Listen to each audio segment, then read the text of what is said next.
1968 would prove to be a significant year in the town's early surfing history. A year that heralded the arrival of South Africa's most notorious surfer, the great Shaun Tomson. It was also the year that the first commercial surfboard building venture was started in a small building in Dagama Road called Shalom. But perhaps the most profound moment in J-Bay's colourful history occurred when two Australians, Maury and the Beast, after having spent the previous night on the beach, supposedly became the first to brave the might of super tubes.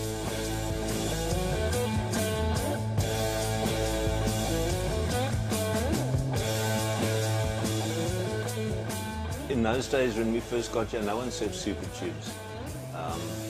Everyone was surfing the point and tubes and so on.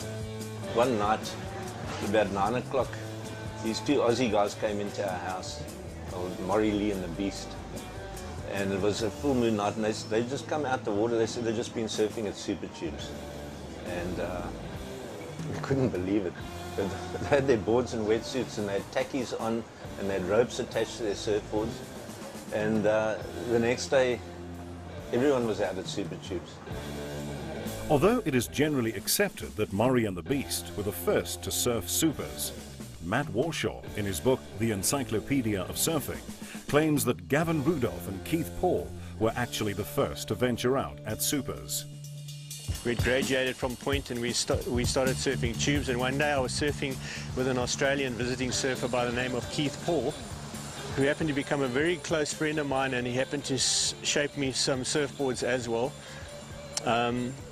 And I said to Keith, hey man, let's take a paddle up to this point there. It looks like there's some really good ones coming through. It wasn't a big day, it was about 3 to 5 feet, but really good fun, you know. And I mean, he had just made me a 7.2, so we paddled up to the supers, and the two of us were catching waves there, but really, unfortunately, couldn't make them. The wave was too fast for those boards that we were riding.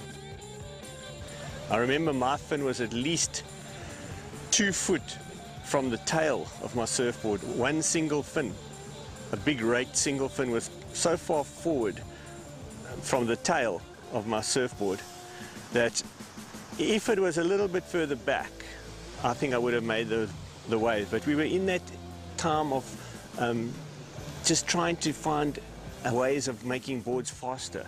So we tried the fin story, but it didn't really work.